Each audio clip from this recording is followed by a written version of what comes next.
আমাদের ভারতবর্ষ সুজলা সুফলা নদীমাতৃক সমস্ত সম্পদের প্রাচুর্যতায় মোড়া এক বৈচিত্র্যময় দেশ। তার কৃষি, শিল্প, শিক্ষা, সভ্যতা, সংস্কৃতি, অর্থনৈতিক তথা সামাজিক ও রাজনৈতিক প্রেক্ষাপট ভারত মাতাকে বসিয়েছে সমগ্র পৃথিবীর শীর্ষালয়ে।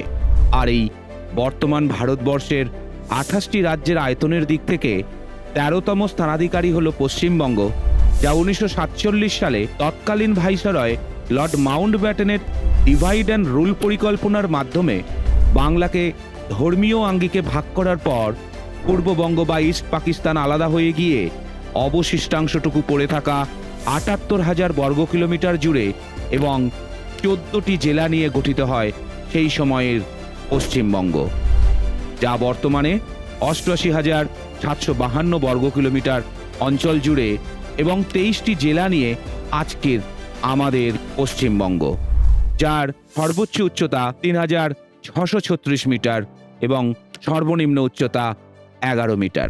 এখন আমরা জানব আমাদের পশ্চিমবঙ্গকে এক পলকে। লেখনীতে আছেন O2 একাডেমিয়ার জিওগ্রাফি বা ভূগোল বিষয়ের শিক্ষক শ্রদ্ধেয় দেবশঙ্কর জানা স্যার। চিত্ররূপায়ণে আছেন O2 একাডেমিয়ার একনিষ্ঠ কর্মী অভিজিৎ বিশ্বাস। সমগ্র অনুষ্ঠান পরিচালনায় রয়েছেন O2 একাডেমিয়ার ইউটিউব চ্যানেলের কর্মীবৃন্দ। আর উপস্থাপনায় আমি সত্যান্বেষী। সময়টা ছিল 1947 সালের 15ই আগস্ট। স্বাধীন ভারতবর্ষের পশ্চিমবঙ্গের হয়ে মুখ্যমন্ত্রী পদে প্রতিনিধিত্ব করতে এলেন শ্রদ্ধেয় ডক্টর প্রফুল্লচন্দ্র ঘোষ। প্রতিনিধিত্ব করলেন 1948-এর 22শে জানুয়ারি পর্যন্ত। ঠিক 23শে জানুয়ারি 1948 সালে পশ্চিমবঙ্গের দ্বিতীয় মুখ্যমন্ত্রী পদে আসীন হলেন শ্রদ্ধেয় ডক্টর বিধানচন্দ্র রায়। এরপর যথাক্রমে প্রফুল্লচন্দ্র সেন, অজয় কুমার মুখার্জি, আবারও প্রফুল্লচন্দ্র ঘোষ, পুনর্বার অজয় কুমার মুখার্জি, আর তারপর আসেন শ্রদ্ধেয় সিদ্ধার্থ শঙ্কর রায়। এরপর সাতগাছিয়া বিধানসভা থেকে 1977 সালের 21শে জুন লেফট ফ্রন্ট থেকে নির্বাচিত হলেন শ্রদ্ধেয় জ্যোতি বসু। 27 বছরের সমাপ্তি ঘটল পশ্চিমবঙ্গে ভারতীয় জাতীয় কংগ্রেসের। পশ্চিমবঙ্গের সূচনা হলো কমিউনিস্ট পার্টি অফ ইন্ডিয়া। এরপর আসেন বুদ্ধদেব ভট্টাচার্য। 34 বছরের বামপন্থী শাসনের সমাপ্তির পর 2011 সালের 20শে মে পশ্চিমবঙ্গের মুখ্যমন্ত্রীর পদে শপথ গ্রহণ করলেন ভারতীয় তৃণমূল কংগ্রেসের স্রষ্টা এবং পশ্চিমবঙ্গের প্রথম মহিলা মুখ্যমন্ত্রী মাননীয়া মমতা বন্দ্যোপাধ্যায়, যার শাসনে রয়েছে আমাদের আজকের পশ্চিমবঙ্গ। বর্তমানে পশ্চিমবঙ্গের সর্বমোট জনসংখ্যা 9,13,47,736 জন, যেখানে প্রতি বর্গ কিলোমিটারে বসবাস করেন 1029 জন বসবাসকারী, যাদের প্রধান ভাষা ভারতীয় সংবিধানের 8 নম্বর তালিকায় তৃতীয় স্থানাধিকারী ভাষা বাংলা। তা বলে শুধু বাংলা নয়, উত্তরে কুচবিহার থেকে দক্ষিণে কাকদ্বীপ, পূর্বে বনগাঁ থেকে পশ্চিমে বাঘমুন্ডি পর্যন্ত শোনা যায় নেপালি, উর্দু, হিন্দি, উড়িয়া, সাঁওতালি, পাঞ্জাবি, কামতাপুরি, রাজবংশী, কুদমালি, কুরমালি, কুরুকু এবং তেলেগু। 2022-23 সালের নিরিখে বর্তমান ভারতবর্ষে মোট দেশীয় পণ্য বা গ্রস ডোমেস্টিক প্রোডাক্টের পরিমাণ ভারতীয় মুদ্রায় 159.71 লক্ষ কোটি টাকা, যেখানে পশ্চিমবঙ্গের অবদান 17.13 লক্ষ কোটি টাকা, যার কৃষিতে অবদান 27%, শিল্প ও চাকরিতে রয়েছে 22% ও পরিষেবায় 51%, যা সমগ্র ভারতের জিডিপির নিরিখে ষষ্ঠ। সমগ্র পশ্চিমবঙ্গ জুড়ে 12,023 কিলোমিটার সড়ক পথ রয়েছে, যেখানে জাতীয় সড়ক NH-12, যা আগে ছিল NH-34, সেটিই হলো দীর্ঘতম, যেটি উত্তরে ডাইথলা থেকে দক্ষিণে বকখালি পর্যন্ত বিস্তৃত। রাজ্যের দীর্ঘতম রাজ্য সড়ক পথ হল দীঘা থেকে ঝালদা, 466 কিলোমিটারের SH-4। বর্তমান পশ্চিমবঙ্গের পূর্ণাঙ্গ জেলা রয়েছে 23টি, যদিও আগামী দিনে প্রস্তাবিত হয়েছে আরও 7টি। এই প্রস্তাবিত জেলাগুলি হল সুন্দরবন, ইছামতি, রানাঘাট, বিষ্ণুপুর, জঙ্গিপুর, বহরমপুর এবং বসিরহাট। বর্তমানে 23টি জেলার মধ্যে আয়তনের নিরিখে সর্ববৃহৎ জেলাটি হল দক্ষিণ 24 পরগনা এবং ক্ষুদ্রতম জেলাটি হল তিলোত্তমা মহানগরী কলকাতা। 2011 সালের আদমশুমারি অনুযায়ী জনসংখ্যার নিরিখে জনবহুল জেলা হল উত্তর 24 পরগনা এবং সবথেকে কম জনবসতি নিয়ে গঠিত জেলাটি হল দক্ষিণ দিনাজপুর। আমাদের পশ্চিমবঙ্গ গঠিত হয়েছে বিভিন্ন ধরনের মৃত্তিকার সমন্বয়ে। রয়েছে নদীর তীরবর্তী অঞ্চলের অ্যালুভিয়াল সয়েল বা পলি মৃত্তিকা, যেখানে উল্লেখযোগ্য কৃষি উৎপাদিত পণ্যটি হল ধান এবং সোনালী তন্তু বা পাট। পশ্চিমবঙ্গের উত্তরে রয়েছে তারাই মৃত্তিকা, যার উৎপাদিত প্রধান কৃষিদ্রব্য হল চা এবং সিংকোনা। দক্ষিণে রয়েছে উপকূলীয় মৃত্তিকা, যেখানে ধান এবং বিভিন্ন প্রকার সবজির উৎপাদনের প্রাবল্য রয়েছে। আর পশ্চিমের মালভূমি অঞ্চলে দেখা যায় লাল বা ল্যাটেরাইট মৃত্তিকা, যেখানে চাষ হয় গম এবং ধান।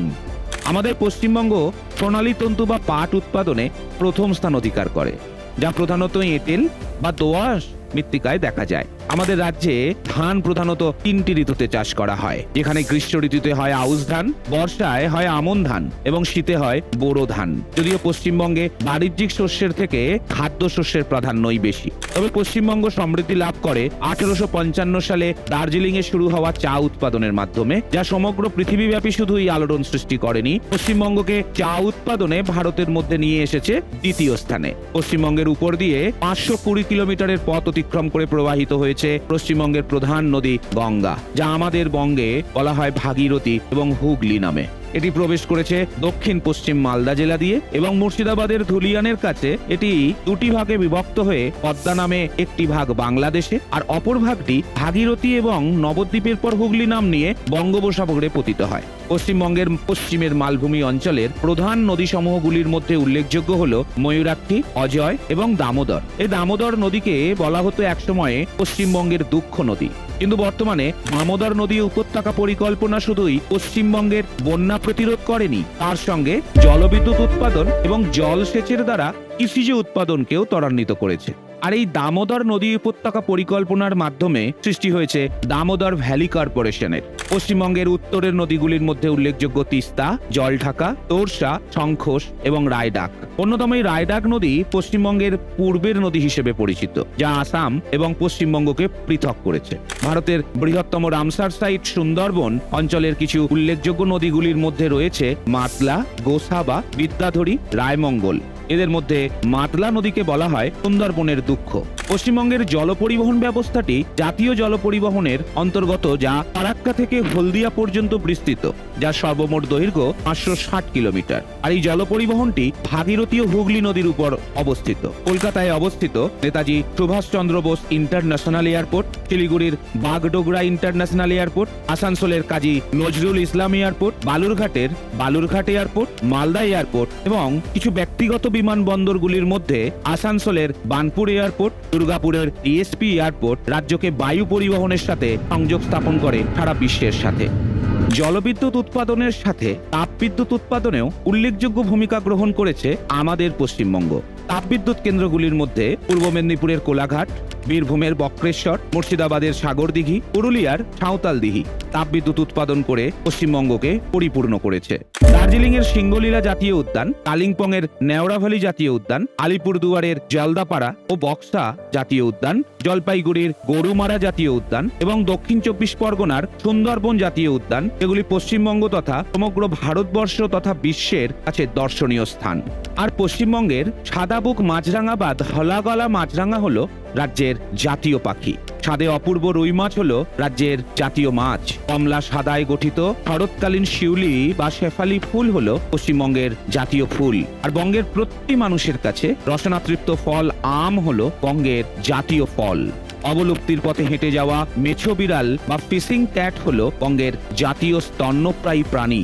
আর হেমন্তকালে অপূর্ব গন্ধে ভরা ফুলদায়ী গাছ ছাতিম হলো পশ্চিমবঙ্গের জাতীয় গাছ। বর্ণে, ভাষায়, খাদ্যে, পোশাক পরিচ্ছদে, কৃষিকাজে, শিল্পে সর্বোপরি রাজা রামমোহন রায় থেকে শুরু করে চলচ্চিত্রে অরুণ কুমার চট্টোপাধ্যায় তথা মহানায়ক উত্তম কুমার, সত্যজিৎ রায়ের চলচ্চিত্র থেকে শুরু করে বাঙালির প্রধান উৎসব দুর্গাপূজা, এই সবকিছু নিয়েই আজ আমরা ওটু একাডেমিয়ার তরফ থেকে সমগ্র পশ্চিমবঙ্গকে জানলাম এক পলকে।